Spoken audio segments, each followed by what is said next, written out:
Alright, bear with me. My camera is being difficult and I have no idea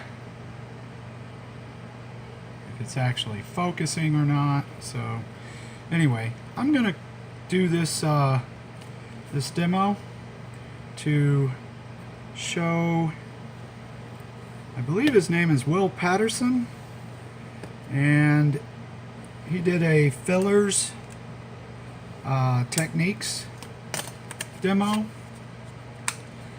about putties and fillers and gap seam fillers and stuff like that. And he skimmed over Superglue, and that got me to thinking. There are a lot of people that swear by it, and then you got people that are like, whoa, no, no, no.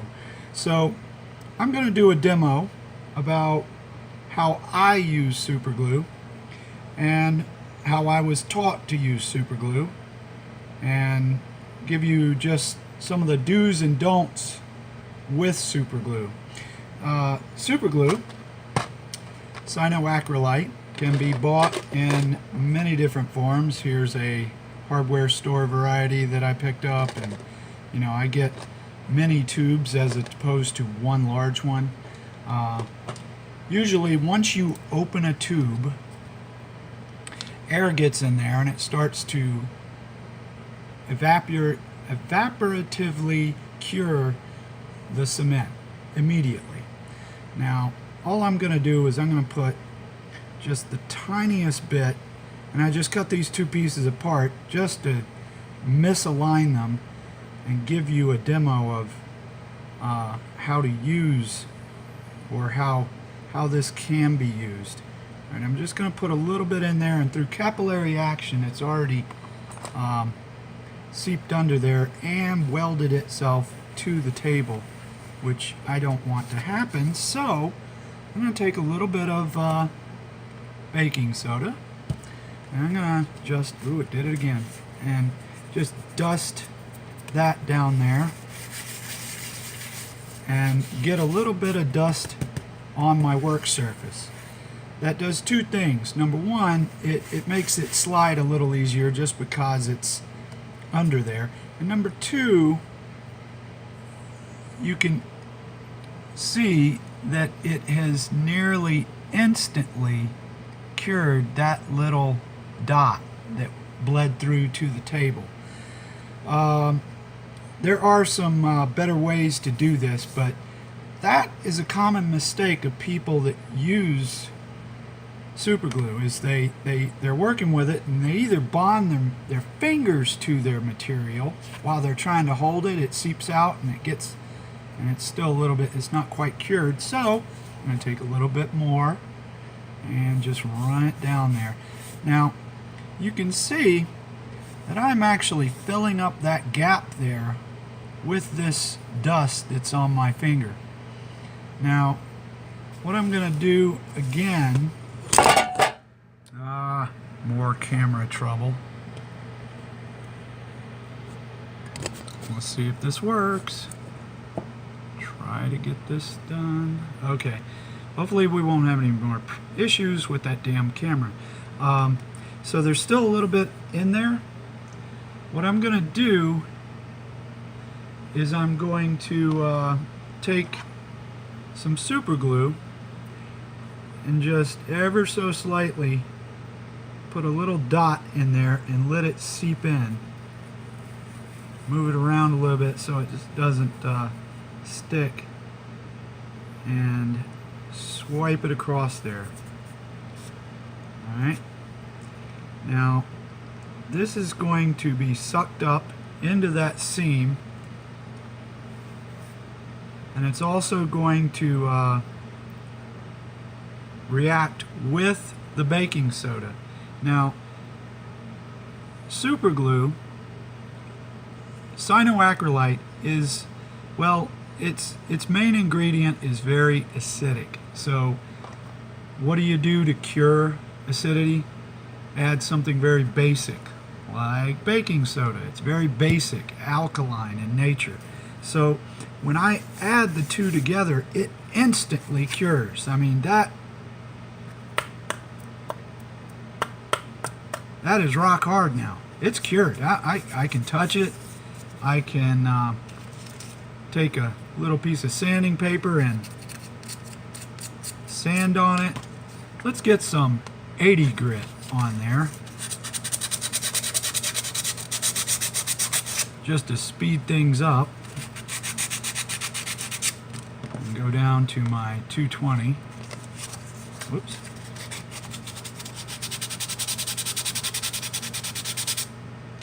There we go. Now, this is what I did. So you can see how this reacted. The seam is gone. But over here, where it's not glued, it gets wider right there. Now I'm going to do a second demonstration on just that little part right there. So I'm going to keep it up here in the camera so it's a little more easy for you to see. And hopefully you can see what I'm doing here. I'm just going to rub that in. And I think you can see where it has filled, and you've got two spots that are filled. Now Superglue will fill a line that small already, but that little bit of baking soda will give you some structure to sand on, and also, oops, it just fell right through. Darn it. So sometimes you need a lot more baking soda. We're just going to pile it in there. And I'm going to leave it in there like that.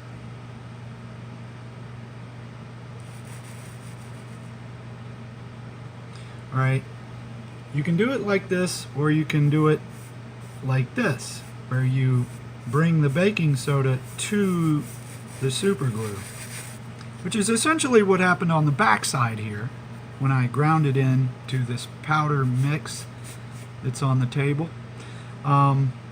So oftentimes with curved surfaces of aircraft and whatnot, you don't have that liberty. So what you end up with, if you see, there's a blob right there in the there are 2 or 3 of them right there. Now those are super easy to sand out. So I'm just gonna excuse me, roughly sand that, and then take it down some with a fine grade, which is probably what you'll be using as a fine grade. And just that fast, it is pretty much, it's in there and it's not coming out. I'm going to fill a little bit more in here. Now this works, this technique will never work if you're using the thick variety. The thick variety it'll just turn into a ball on the surface, and the gel, the thicker these are, the cyanoacrylate is, the superglue, the worse this works. This works with the thin nature of the cyanoacrylate. Now, anytime you rub baking soda in there, you're basically diluting the strength of the superglue. You're not diluting the properties of its adhesion, but you are adding some material in there that's easier to grind out. And as such, that acrylic is weaker. So anytime that you put something down, after you sand it, put another layer and just kind of swipe it across and add a layer to the top of it. Now I'm doing this with my thumb or my finger, and I'll end up with all kinds of nasty stuff that'll wear off over the period of a week. But you can do this and with, say, a paper towel or something, but you just want to be quick about it. Once you do that, then you can sand it. Do your final sand on it.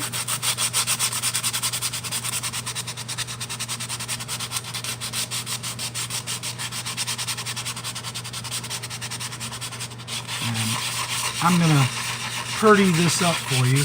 Now, sanding this little bit, you might get a little bit of your plastic in that seam. Don't worry, that's gonna actually help you. Styrene works just as good as baking soda, any type of dust, really. So now you have a seam that is really super smooth and super strong. If I try to break this, it'll break somewhere outside of that seam, and you'll have a bit of the plastic stuck to one side or another of that, but it will not let go of that plastic. This stuff is amazing. Now, anytime you're using super glue on, say ABS plastic, a plastic like this straw, ABS plastic, you want to rough it up just a tiny bit because it is chemical resistant, and as such it is more impervious to things like cyanoacrylates. If you're using, and here's another example of ABS plastic, a bottle cap. If you're using, say, metal, you want to sand this and get some micro scratches going on so that it will have something to adhere to. It will bond to this directly, but you want to make sure of two things. It's oil free and you've scuffed it up just a little bit to get better adhesion.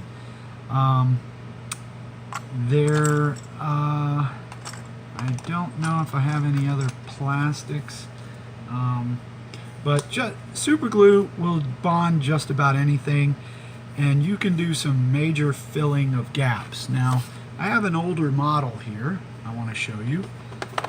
This model is damn near 20 years old, maybe more like 25 years old. I was in my early 20s when I put this together. It's a scratch built, and it was a failure. Turned out the blueprints were wrong that I made. My fault.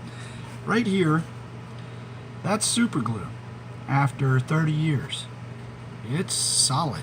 It ain't coming apart. It has changed colors and it is now nasty, but if I flip this over, you can see everywhere there was super glue on the surface, it is like yellowed. Now, if you paint this, you'll never see it again. It won't, it's inert. But everywhere there's super glue, like the seam I filled, there's gonna be some yellowing. So, like, every bit of this was put together with super glue. On the inside, all of these little things were put together with super glue. Super glue seams in there. You know, it's loaded with super glue. Extensively, that's all I ever worked with was styrene and super glue. So I do know what I'm talking about when it comes to super glue. How I use it may not be what other people need it for, and that's okay. I don't build a lot of kits. There are a lot of other glues that work a lot better with styrene, and I'm aware of that. For my purposes with my scratch build models, I use super glue. As far as a universal, super glue is my go-to. However, with a fair amount of baking soda, a little bit of baking soda, you can just wipe it into any seam. For a lot more control, you could get a small brush and brush it into the seam right where you need it, and then touch a dot of super glue to it, and it works beautifully. A little bit of sanding, it's immediate. You don't have to wait for a paste to dry. The baking soda actually cures it instantly. That's what it's for. It's for that quick turnaround that you just have to fill those seams immediately. I am making this video just as a shout out to Will Pattison, because his videos are very good. Go over there and check his channel out. His techniques series is very good. His stuff on airbrushes is I got some stuff out of it. I did, and I just wanted to make this video to let him know just how I use Superglue and what it's good for and what it's not good for. Well, I don't think I went into that. What it's not good for, I don't really know. I use it for everything. It's not as good for bonding metals. Metals are its weakness. You can get them to adhere.